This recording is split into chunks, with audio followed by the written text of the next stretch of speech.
Vamos a ir comenzando con esta clase, que es la clase octava de esta serie. Recordemos que en realidad, bueno, esta es la octava clase, pero la consideramos la novena porque tuvimos también una introducción, ¿sí? Donde presentamos a grandes rasgos el curso. Bueno, como siempre hacemos, vamos a comenzar la clase con una cita.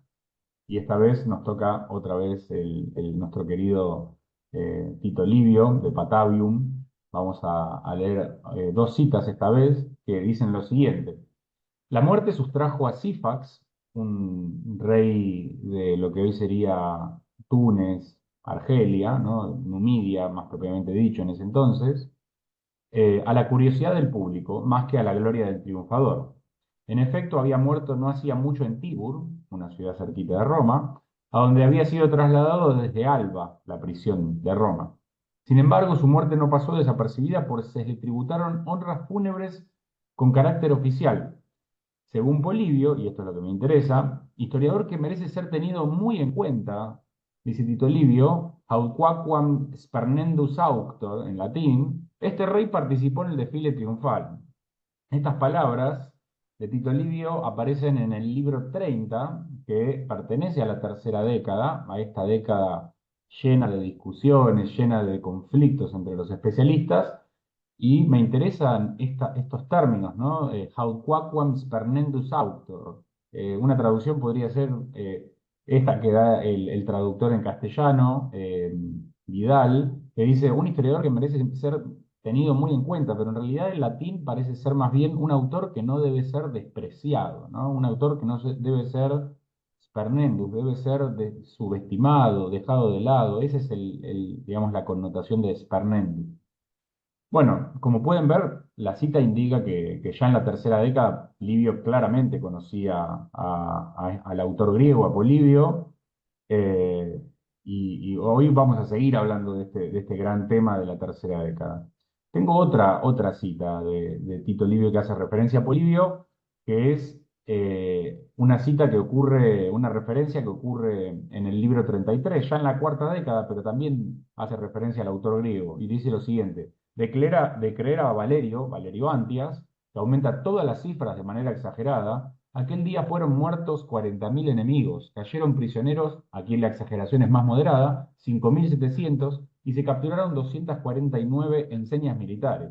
También Claudio Cuadrigario, consigna la cifra de 30.000 y 32.000 enemigos muertos y 4.300 prisioneros. Nosotros no hemos dado por buena precisamente la cifra más baja, sino que hemos seguido a Polibio, Polibium secuti sumus, dice ahí Tito Livio, autor fiable, y acá el texto en latín dice non incertum auctorem, un autor no, digamos, usa de vuelta como una especie de negación positiva, y dice que es un autor no desconocido o un autor que quizás no es menor, como que habla de él en términos positivos, en todo lo referente a la historia de Roma y de modo especial en la que se desarrolló en Grecia. Así que por un lado estas dos citas nos muestran, primero, que en la tercera década Tito Livio ya conocía las historias, las había leído, y segundo, que lo valoraba mucho. Tito Livio no es muy, y en general los historiadores antiguos no son muy amigos de hablar bien de otros historiadores. Esto siempre a mí me hace acordar un poco una cita de Hesíodo, en donde en Érgaca y Gemera, los trabajos y los días, él dice que el alfarero envidia al alfarero, el poeta envidia al poeta, el ceramista odia al ceramista, ¿no? Como que hay eran sociedades muy agonísticas, muy competitivas, y lo mismo pasa con los historiadores. No es muy común que los historiadores hablen bien de otros historiadores, pero Tito Livio habla bien de Polibio, y no una vez, sino dos veces. Así que bueno, vamos a adentrarnos con este auspicio de estas dos citas en nuestra clase de hoy, que sigue versando sobre la cuestión, digamos, más filológica sobre la tercera década. Repasemos un poco lo que vimos la semana pasada. La semana pasada vimos que había consensos establecidos sobre la conexión entre los dos autores, y en particular a partir de la cuarta y quinta década de Tito Livio, es decir, los libros 31 a 45. Nosotros vimos que desde la obra de Heinrich Niesen, un filólogo y historiador alemán, se estableció que efectivamente hay una conexión probada, no solamente porque, bueno, Tito Livio, como vimos, habla de Polibio y hace referencia a él, sino que además los episodios se pueden comparar, digamos, como en dos columnas y se puede ver claramente que Tito Livio utilizó como fuente a la obra del historiador griego. Sin embargo, nosotros vimos que después de la década de 1860, cuando se empezó a buscar extender estas certezas y este trabajo hacia otras décadas, en particular la primera y la tercera, que son las únicas que tenemos, que nos quedan aparte de la cuarta y quinta, vimos que en realidad no se pusieron de acuerdo los filólogos y que hasta el día de hoy, por así decir, este es un interrogante, es un tema abierto que está en discusión. Nosotros vimos que este señor que está en pantalla, por ejemplo, Hermann Trenkle, un historiador alemán que trabajó muchos años en la Universidad de Zúrich, en Alemania, en Suiza, perdón, él propuso una interpretación, digamos, de una tercera década en donde, bueno, básicamente lo que dijo es que Tito Livio no habría consultado las historias y que, bueno, estaba diciendo que este historiador alemán, Hermann Trenkle, bueno, él había defendido la idea de una interpretación indirecta a través de un autor llamado Celio Antípate, esto lo vimos la semana pasada, y que más recientemente en el tiempo, un historiador estadounidense llamado David Levene, o David Levene, trabaja en la Universidad de Nueva York, había retomado esta discusión y había salido a decir que Trenkle se había equivocado y que en realidad él se especializa en el libro 21 y 22, en los libros 21 y 22, en realidad no, en realidad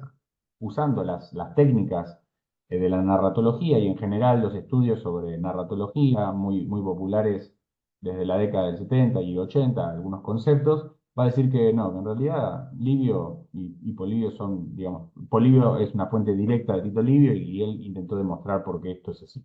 Bueno, en esta clase lo que a mí me gustaría hacer es eh, tratar de demostrar por qué creo que Leven se equivoca. Sí, yo creo que esta interpretación que él ofrece al menos tiene que ser revisada y no voy a, digamos, yo no me concentro en el mismo, no tengo el mismo enfoque que Leven que busca, digamos, él está enfocado en la guerra de Aníbal, yo estoy enfocado en una guerra entre griegos y romanos, la primera guerra macedónica, y me parece que hay suficiente información en estos capítulos, en estos aspectos de la obra de Livio, como para poner en duda el planteo de Leven de una interpretación directa y en este sentido darle la razón, al menos parcialmente, a Hermann Trenkle sobre la idea de una interpretación indirecta.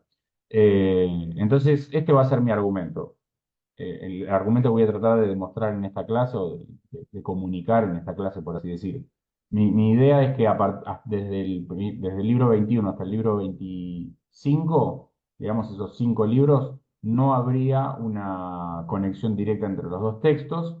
Y esto para mí tiene implicancias importantes, primero porque confirma algunas suposiciones, a mi entender, de algunos historiadores como Luche, que habían dicho que Livio trabajaba en grupos de 5 libros, es decir, que él hacía todo un trabajo previo en donde básicamente juntaba la información, la procesaba, tomaba notas y escribía 5 libros. Después volvía a repetir el proceso. Bueno, cuando yo hago mi investigación me doy cuenta de que, o por lo menos salta esto muy claramente, también, digamos, el resultado de la investigación tiene un impacto sobre cómo trabaja Livio.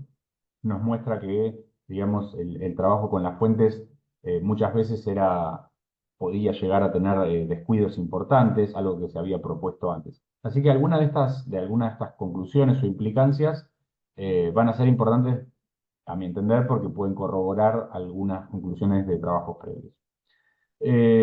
Bien, además el tipo de trabajo que vamos a hacer ahora nos va a permitir observar cómo procede cada historiador y comparar, digamos, por así decir, sus métodos narrativos.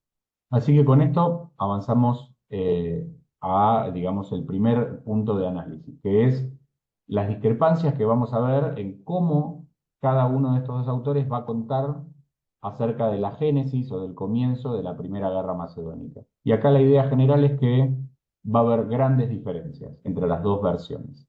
Bueno, veamos qué es lo que, digamos, dice Polibio sobre el comienzo de esta guerra, ¿no? Y digamos, el primer punto que me gustaría destacar es que para Polibio el comienzo de la guerra, de esta primera guerra entre romanos y macedonios, allá por el 217 a.C., 217, los historiadores lo ponen entre el 217 y el 214, pero Polibio para en un momento la narración a fines del libro 5 y ahí va a ser una reflexión muy importante. Y él va a decir que a partir del momento en de que Filipo V, este rey que vemos en pantalla, decide intervenir en Italia, los asuntos del este y del oeste, los asuntos de Macedonia, Grecia, y los asuntos del occidente del Mediterráneo, de Cartago y Roma, van a quedar completamente entrelazados, ¿no? Acá usa el término symploqué, que ven en pantalla en un color así medio lila o violeta, que es un verbo que viene de la idea de tejer, ¿no? De entretejer algo.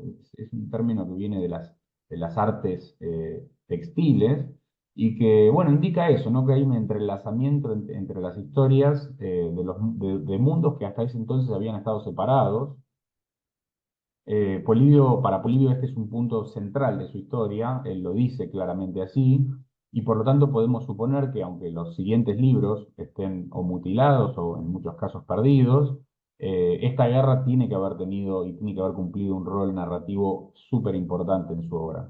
Así que esta es una de las primeras cosas que hay que destacar. Mientras que Polibio considera que el comienzo de la guerra es fundamental para sus historias, Tito Livio prácticamente no va a hacer mención a este comienzo y no le va a dar una importancia demasiado mayor.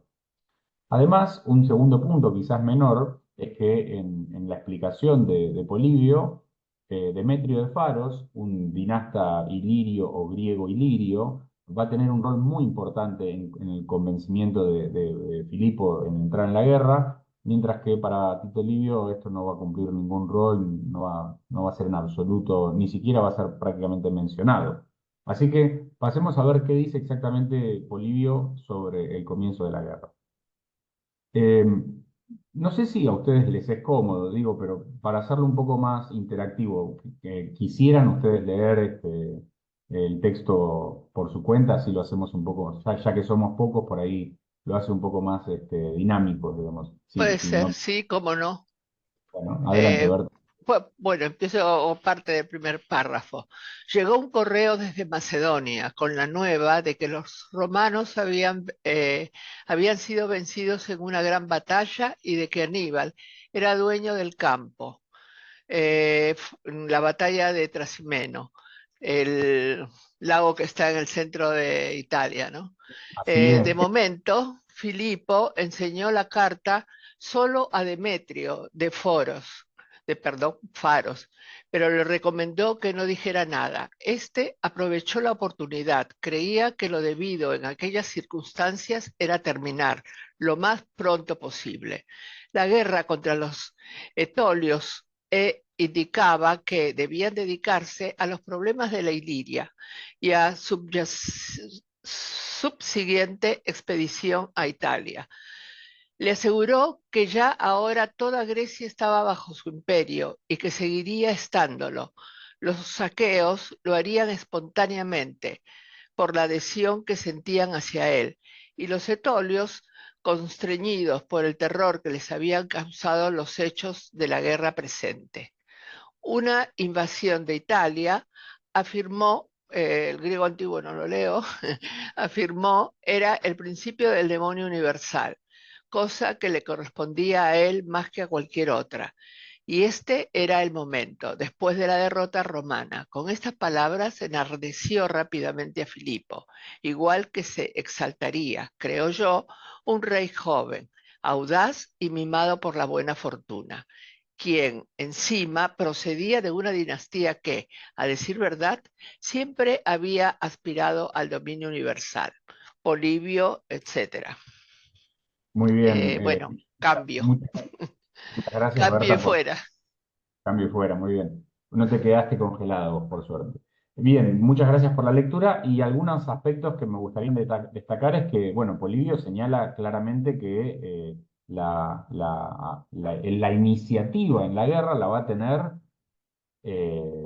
Filipo, es decir, claramente Polibio nos muestra un rey joven, audaz, con ambiciones universales, ¿no? Ahí en griego dice aetes ton holon, el pido se fietai. Siempre había tenido esperanzas o había abrigado esperanzas de controlarlo todo, ¿no? De tenerlo todo, ton holon, sí, ton holon, ¿no? El todo. Eh, También lo repite antes, ¿no? Dice, en un momento dice que hay una invasión de Italia, ¿no? Tende Italiam diabasin, es el principio del dominio universal. Entonces nos vuelve a mostrar una imagen de un rey macedonio muy ambicioso y con el objetivo, ¿no? Muy a lo Alejandro Magno, de conquistar el todo, de conquistar todo el universo. Hay que aclarar que para Polibio esto no es ni mucho menos algo negativo.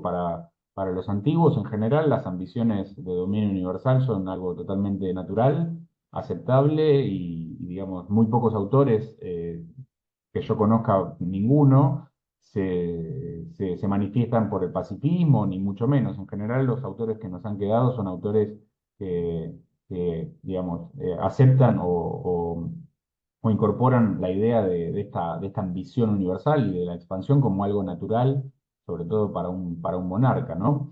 También es importante ver que acá el que cumple un rol de consejero, llevando a Filipo a tomar estas decisiones, es Demetrio, ¿no? Filipo quiere ocultar un poco esta información y entonces Demetrio le dice que tiene que terminar la guerra en Grecia, que es un asunto chiquito, por así decir, y que se tiene que poner a trabajar en cosas más importantes, que es Italia, porque es un paso fundamental para el comienzo de su dominio universal, ¿no? Así que como vemos, Polibio le da mucha importancia a la guerra, la conecta con ansias de ambición universal y claramente nos muestra a Filipo como un rey agresivo, lo cual, digamos, debería ser un punto importante para tener en cuenta la afiliación entre ambos autores, porque acá Polibio no está defendiendo a Filipo, ni está mucho, mucho menos disculpando a los griegos, o si se quiere, a los macedonios y a los griegos de haber comenzado la guerra, todo lo contrario, ¿no? Entonces, Tito Livio acá sería un buen argumento decir que no hay una afiliación entre los textos, porque Tito Livio muy bien podría haber tomado esta interpretación y hacerla suya.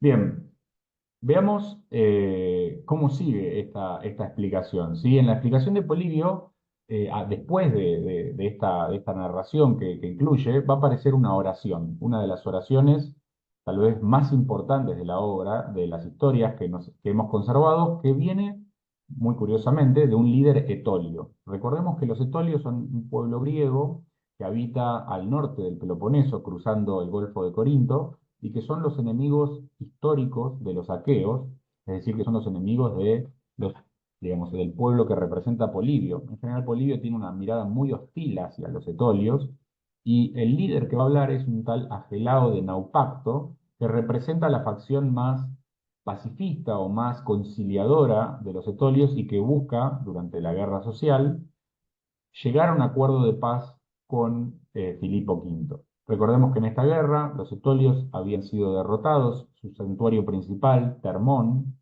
había sido devastado y saqueado, y que en un momento, en el 217, Filipo recibe las nuevas de Italia y dice, bueno, les estoy ganando a los etolios, tengo una posibilidad en Italia, voy a cerrar la guerra acá y me voy a concentrar en asuntos más importantes.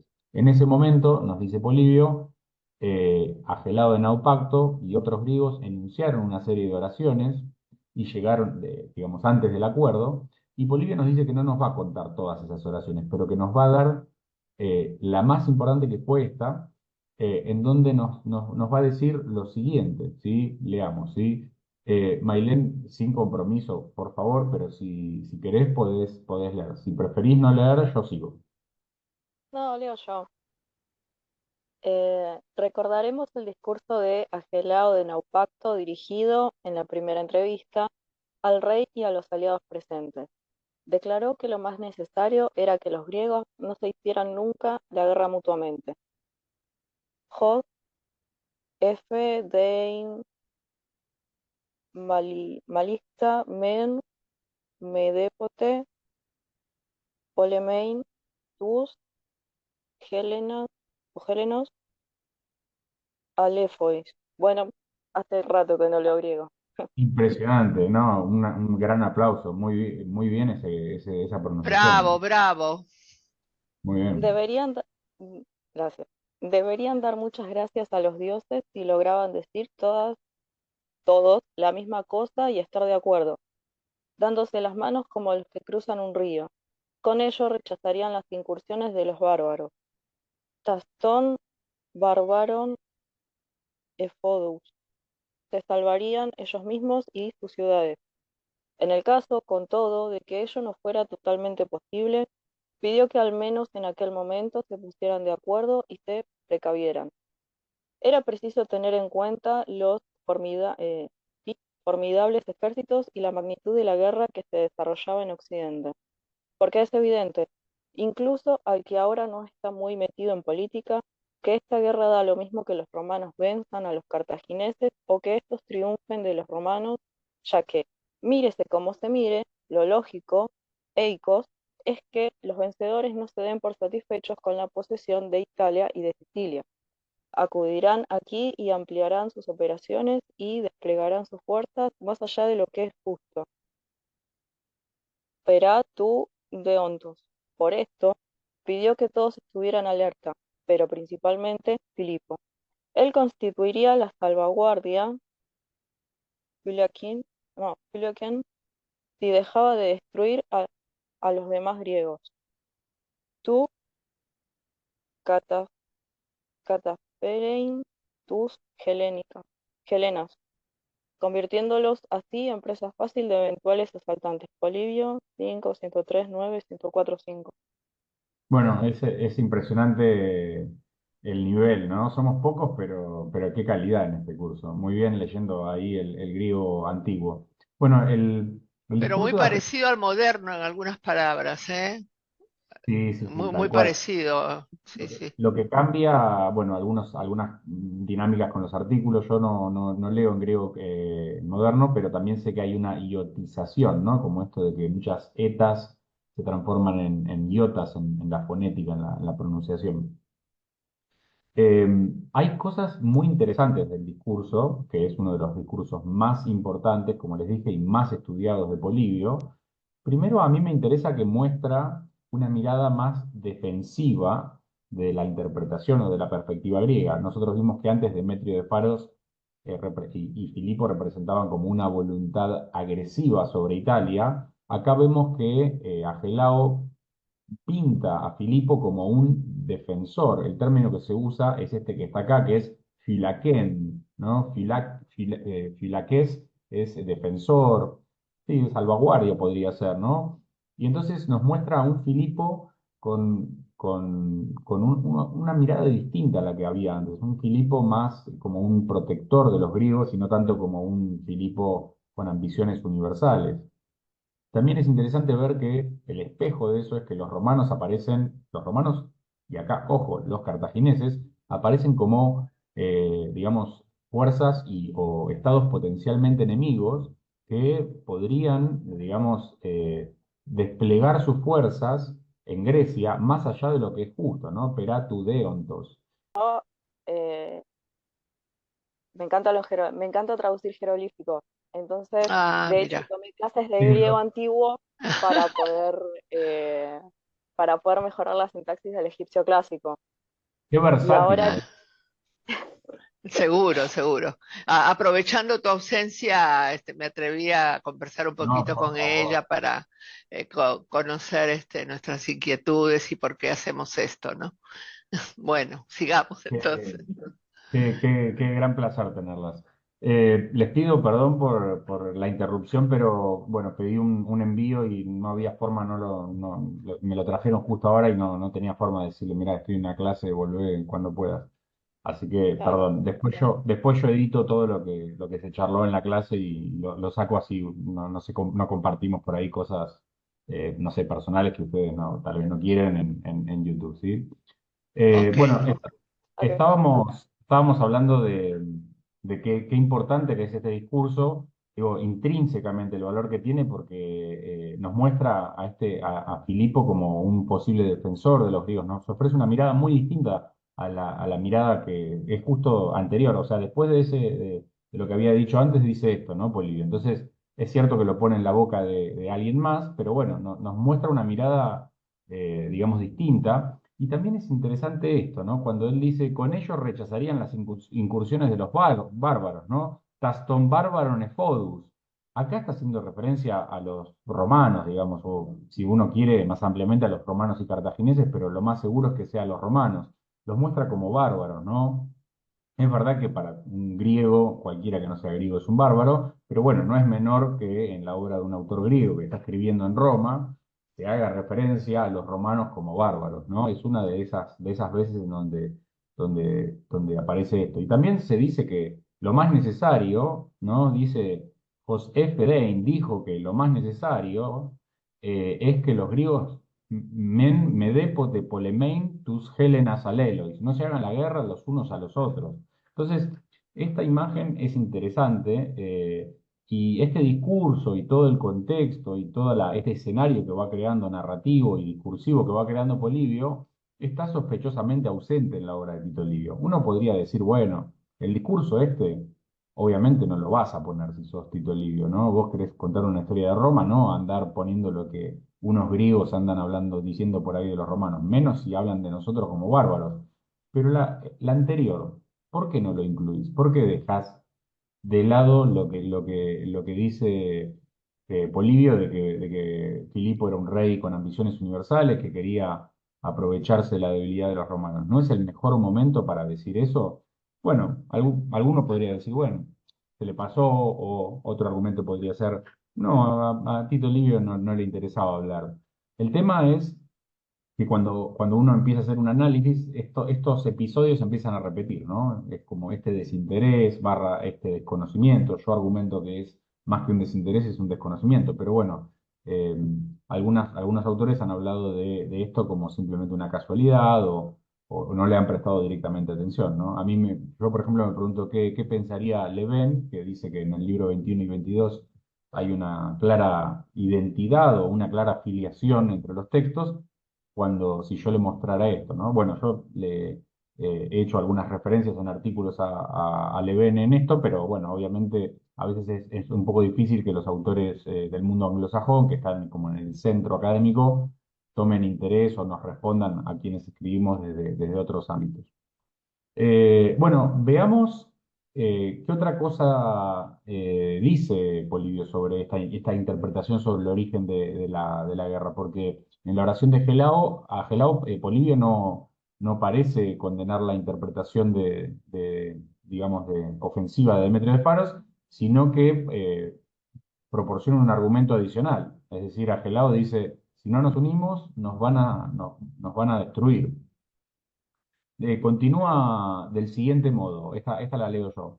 Dice, así completa la oración de Agelado de Naupacto Polibio. Dice, todo lo contrario, debería preocuparse de los demás griegos, Filipo, ¿no? Como si se tratase de su propia persona. Así todas las partes de Grecia le serían afecta y se le unirían. Acá dice, Cazolu panton tontes gelados, Merón, jos oikeion, kai proseconton, autopoieta y pronoion, ¿no? Este es el texto en griego. Si afrontaba los problemas de esta manera, todos los griegos le serían colaboradores fieles y seguros. Acá dice eunus, que es digamos, es un adjetivo que podría significar le tendrían buena voluntad, ¿no? Buena, nos, sería como eh, voluntad en este caso. Kai bebaius synagogistas, ¿no? Entonces le serían colaboradores fieles y seguros. En todos sus proyectos, los extranjeros conspirarían menos contra su imperio, admirados por la lealtad. Acá aparece el término pistis, se puede traducir como buena fe o confianza. ¿Qué le profesarían los griegos? Si le atraían las acciones bélicas, le indicó que girara sus ojos a Occidente, que se aplicara a las guerras que se libraban en Italia. Debía convertirse en espectador sagaz e intentar, cuando se ofreciese la oportunidad, hacerse con el imperio del universo. Fíjense que acá en la